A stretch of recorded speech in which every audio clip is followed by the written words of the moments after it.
Hey guys, DKB here, and this video is going to be all about the Malignant Tunnels, the hearts, what you can do with them, what you can craft with them. And as you can see across the map, there'll be these Malignant Tunnels. This one says craft a Vicious Invoker to clear the Overgrowns within. I'm not after Vicious Hearts, I'm actually after the Brutal Hearts, and so I'm going to prioritize the one that says to craft a Brutal Invoker. So let's hop right in. So the Malignant Tunnels just house a decent amount of these Malignant Rares. As you can see, there's one on my screen right here, and I one-shot him. I actually got really lucky with this one. This is one of the Gray Hearts, or the Wrathful Hearts, which can fit into any socket and are extremely rare. You can also see some Ichor at the top, so just the random mobs you kill along the way will give you some Ichor for crafting. We'll just click on the heart again, we'll kill it, and then bam, there's the Caged Heart. The actual objective of the Malignant Tunnels is to kill two of these Malignant Rares. As you can see, there's one on my screen right now. They're marked with a skull, and there's another one at the bottom of my mini-map right here. And they just guarantee drop a heart, which you'll be able to collect after you kill it the second time. After you kill both of these Malignant Rares, you'll open up a new area, and you'll be able to go there. For this Malignant Tunnel, I have to kill this Corruption right here, and after I kill it, it'll say that the basically the Malignant Tunnel is completed. However, this is not true. There is a heart on the floor that you can fight and collect. There's also another area where you're able to use your Invoker. So here in the final area, we have the option to use our Invoker. As you can see, I'm just going to click on the Brutal one since I don't have a Wrathful Invoker. This is just going to be a final fight. It's really easy, and you don't have to reanimate the monster because this is already the reanimated version of the monster. And that's the end of the Malignant Tunnel. Just to recap everything that we got from this Malignant Tunnel, it took about 3.5 minutes, and I gained 280,000 XP. This is about a half to a third as much XP I get from just normal Nightmare dungeons. I did also get 5 of these Malignant Hearts, and I think that if you were to just target the tunnels, including travel time, you could get about 50 of these Malignant Hearts an hour. So you could definitely salvage a lot of them and craft the specific ones you wanted if you were target farming. So these are all of the hearts that I've acquired on my journey to level 70. I picked up every heart I could possible. As you can see, the rarest is, of course, these Wrathful Hearts that can be slotted into any slot. The next most rarest is the Orange Hearts, which are the most powerful hearts in my opinion. And then the purple and blue ones are fairly common. I've collected about 80 hearts. Of course, I've used a few. Let's look at the difference between a level 2 heart and a level 4 heart. And as you can see, the levels are displayed right beneath the item power. It says Caged Heart of the Revenge, Brutal Heart, 693 item power, level 4. And this one does 17,000 damage whenever it explodes. And this one only does 8,000. So you really want to be getting the higher level tier hearts, as that's going to give a massive increase to the flat multiplier. I don't exactly know how to get the higher level ones to drop, besides if you're farming world tier 4, they'll just come a lot easier. Another thing I'd like to point out is, for example, like this cursed one for the Necro, it says whenever there's only one enemy near you, we gain an R that automatically curses. Whereas the level 1, I need 4 enemies. So the higher level tier is definitely way better. Another thing that I'd like to talk about is just these 2 orange ones, which this is going to give a massive 71% increased critical strike damage. Now, I believe this is additive, so it's better when you're lower level and you haven't scaled a ton of your critical strike damage yet. So how this lightning one works is, I believe whenever you critical strike, the enemies will have like little lightning bolts going around them. And then if you critical strike any other enemy, every enemy with this debuff will get shocked for the flat amount it says here, the 454 damage. And this damage can critically strike. I believe you could come up with a very cool build that synergizes with this.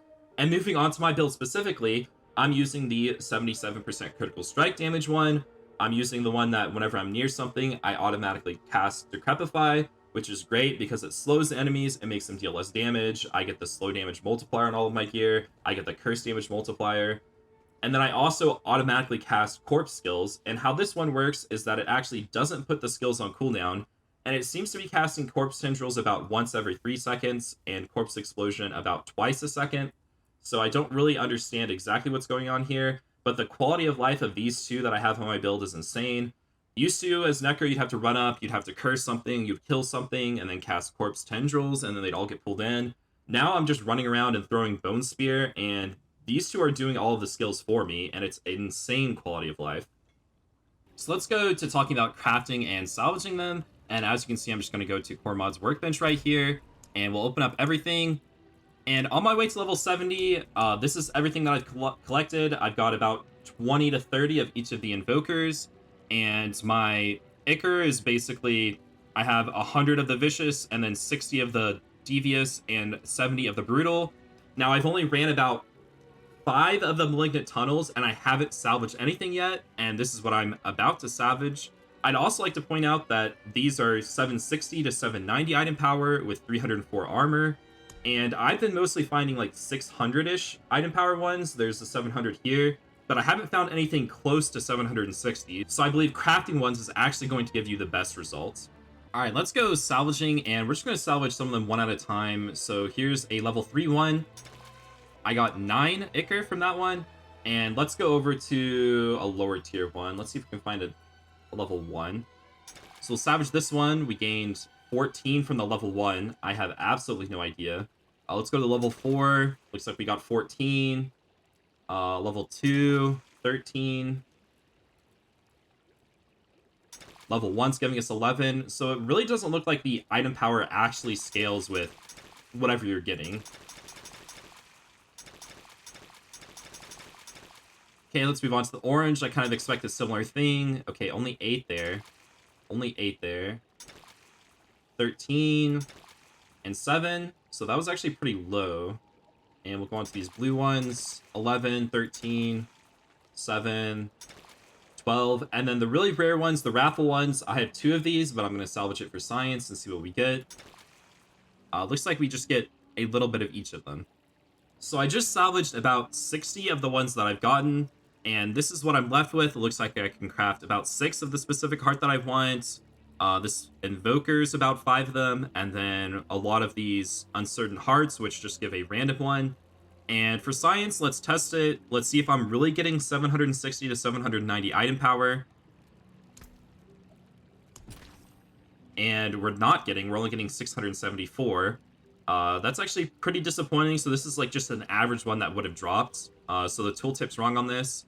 And let's go ahead and try an Uncertain Heart here. And this one's 700. Another side thing is that this season Whispering Keys were buffed. As you can see, you can buy a few and they actually stack in your inventory. I've opened about 5 or 6 of the Whispering Key chests so far, and I've gotten 4 legendaries from them. So the chance to get legendary seems pretty high. I recommend you guys just having, 4 or 5 of them in your consumable tab. So if you do see one while you're roaming the open world, you can hit it up and get that legendary. So that's going to be all the information in this video. I would like to talk real quick about what my thoughts are about the patch. Now, we did lose a lot of damage. However, I actually do believe that hearts like this one, just giving you 77% more critical strike damage, make up for the power loss. Also, the utility of just automatically cursing and casting corpse tendrils makes mapping feel way more smoother, way more enjoyable. So I think this update was actually not as bad as everybody's saying.